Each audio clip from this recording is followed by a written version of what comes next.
Good morning guys. So yun, pinagtsura natin yung kahoy para nakabukas yung bintana ko saglit.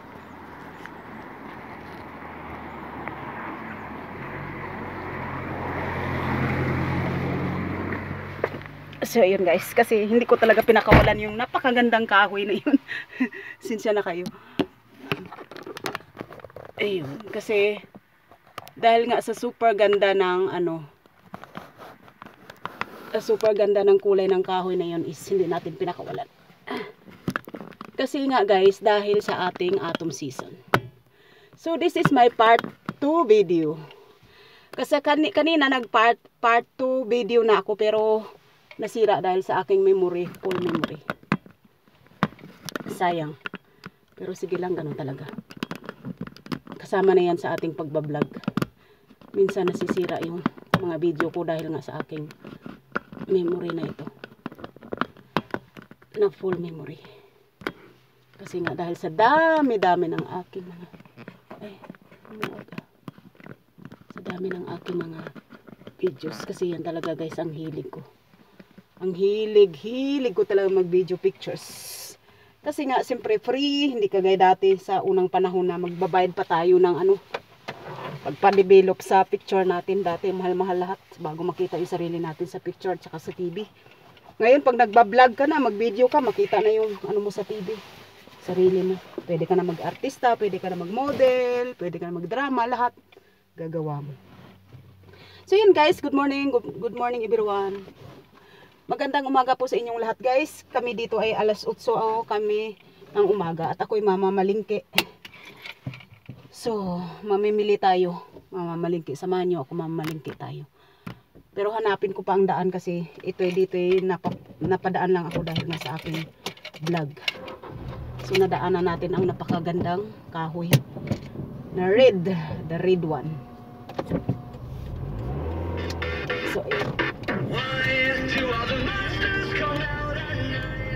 So patay natin ang music para hindi tayo maparusahan ni Lolo. So ang ganda ng weather namin guys.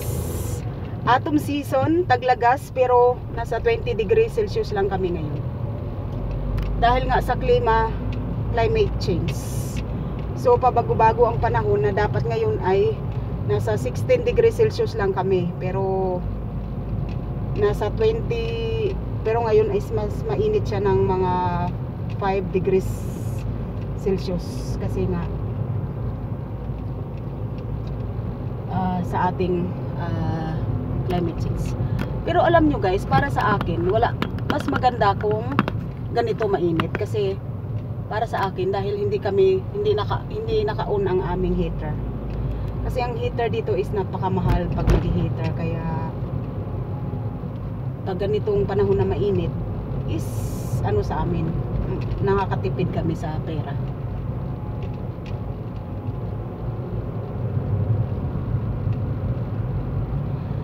So guys, I am showing you the beautiful road and the beautiful nature of Austria. So nag-ikot-ikot muna ako bago mamamalingki.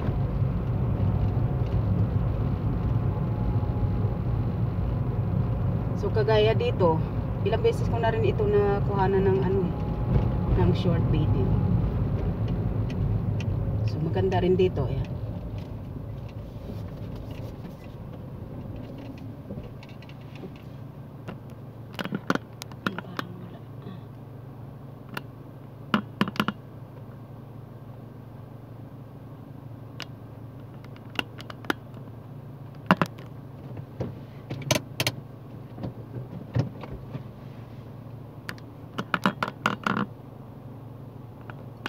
Sa likod tayo.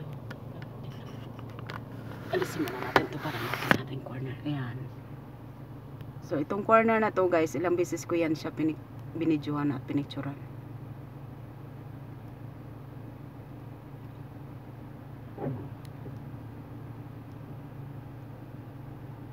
Kasi may display silang bote dyan, no? Ayan, no? Yung display nilang bote dyan sa gitna. Ayan yung bote ng wine. So, yun talaga yung kanilang display. So, di ba guys, ang ganda. So babalikan ko rin yan next mga isang buwan or in 3 weeks para magpanibagong video uli ako. Pero nagdudubling ingat ako kasi yung mga puti ayaw nila na kinukuhanan ng picture ng video ang kanilang mga kanilang bahay. Pero ito kasi yan siya restaurant. So mukhang hindi naman bawal kapag restaurant kasi nga ano pa nga yun, diba? Kino-commercial pa natin sila.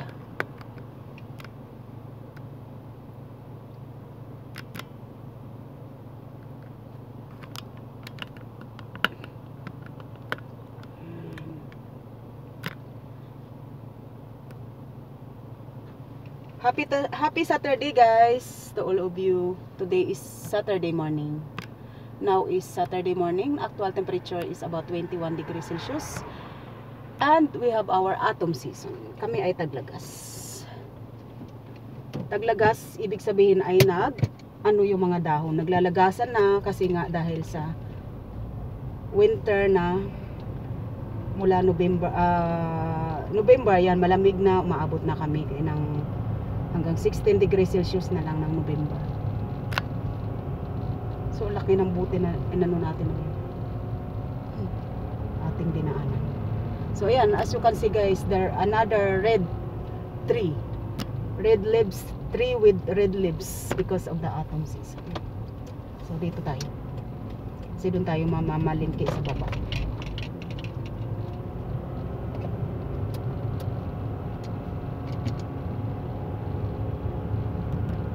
So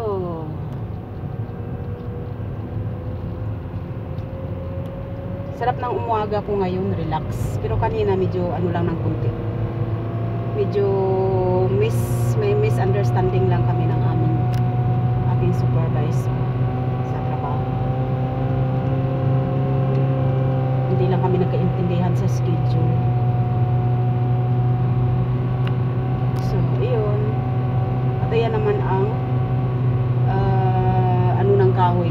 Yan naman ang tindahan ng kahoy, paggawaan ng pabrikaya na paggawaan ng mga siguro yan, mga bahay na made of woods. Yan, ang dami-dami nilang mga kahoy.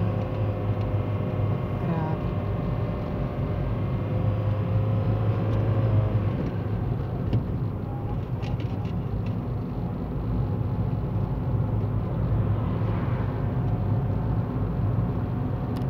Good morning guys. Enjoy lang natin ang buhay natin guys. Kahit ano pa man yan, kahit alam mo, bawat tao kasi hindi man talaga nakakaligtas sa kunting worry sa buhay. Nagwo-worry tayo dahil nga siyempre kulang sa pagkain, kulang sa budget sa mga bata sa school. Lahat tayo guys, meron tayong ganyan. Hindi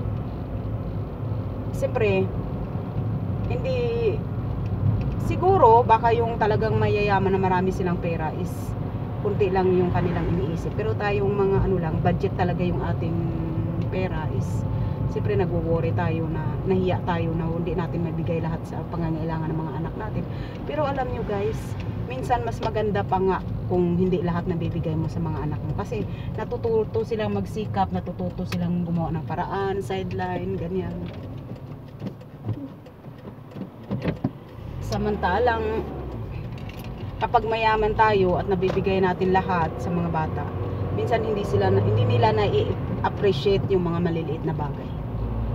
So napapansin ko yan sa mga bata kasi yung mga anak ko iba-ibang tatay nila. Napapansin ko dahil nga ang mga tatay nila mayroong fixed na income at sa awa ng Diyos is malaki-laki naman ang kanilang pensyon. So yung mga anak ko naman nabibigyan din sila ng kanilang pangangailangan ng tatay nila. So siyempre naman hindi all the time, pero kabilang na sila doon sa maganda ang kanilang buhay. Lalo na yung isang anak ko nag-aaral siya sa private school ng 5 taon. So yun, 5 taon siya nag-aaral sa private school. So magaling mag-English kasi nga siyempre Inglesera din yung mga kasama niya doon. So siyempre may mga time na talagang hindi niya na-appreciate. Mabait na bata pero may mga time na hindi niya na-appreciate kung gaano nahihirapan si mama sa trabaho. Siyempre alam mo, trabahador lang tayo, mabigat ang trabaho. So ayun, napapansin ko sa kanya na may mga time na talagang kabilang siya doon sa mga bata na maganda ang buhay dahil nga sa tatay is maganda ang financial status. So, kumbaga may fix, hindi na uubusan. Hindi mayaman pero merong fix ang ang income. So hindi naghihirap, hindi kagaya natin na kung hindi tayo magtrabaho is wala tayong sahod. So kailangan talaga ang mga bata is minsan mas maganda kung hindi lahat na ibibigay mo. So mas na-appreciate nila yung mga maliliit na bagay. So mabilisan lang ako dito sa mamamalingki kasi nga ako'y naiihi na rin.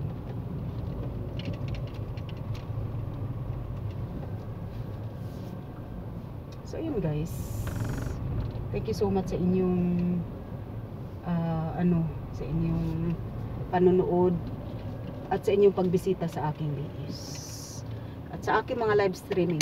Guys, once again I repeat, thank you so much for those who are my supporter, my supporter in my channel. Thank you so much guys for always support through visiting my videos and watching my live streaming. Thank you so much guys. At sana po wag kayong magsawang magbisita sa aking channel at panoorin ang aking mga upload na videos, short and long, and also my live streaming. Maraming salamat guys. At ito'y bababa muna ako at ako'y mamamalingki kasi magluluto ako mamaya. Magluluto kami ng anak ko ng adobo.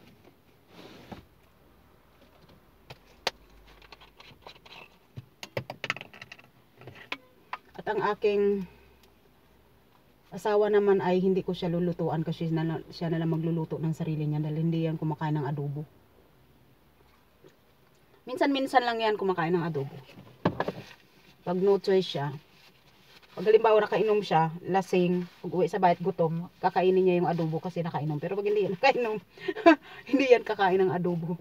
Gagawa yan ng paraan para kakain na lang siya ng tinapay na mayroong palaman na ham or mag-toast siya or magluluto siya ng spaghetti. Pero nung isang araw, ang sarap ng niluto niya, pork chop na may sauce. Nilagyan niya ng pepper sauce, ang sarap.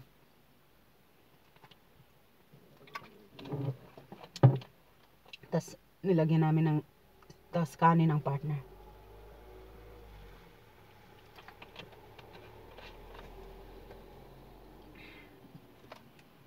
Ay naku, meron ba akong pamamalingki dito? Wala.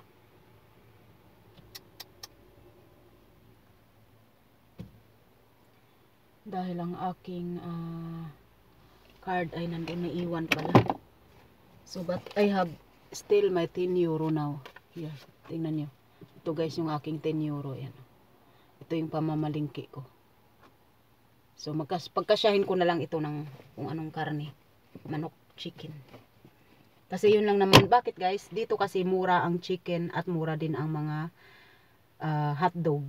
Yun ang mura dito. Pero yung isda super mahal kasi nga guys, wala silang dagat dito.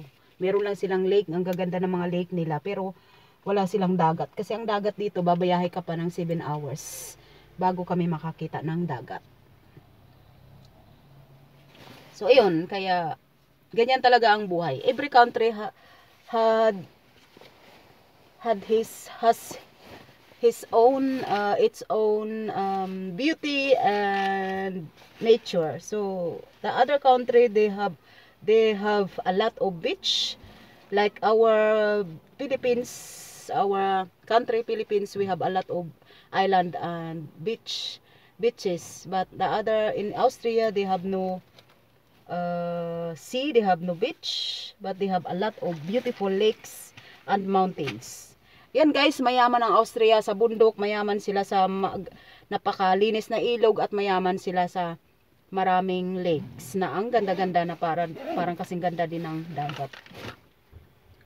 So, yan lang nga, wala lang silang salt water. So, pero ang bundok yan, ang bundok nila pwedeng makumpare the whole world kasi ang gaganda-ganda, ang tataas ng bundok nila. Meron sila ditong 3,000 mga ganyan. Ang pinakamataas na bundok sa kanila is nasa 3,800 meter. Yan, mga ganyan. So, thank you again guys. Maraming salamat. God bless everyone and happy Saturday. Huwag natin kalimutan guys, God is always watching us from a distance. Thank you. Bye-bye.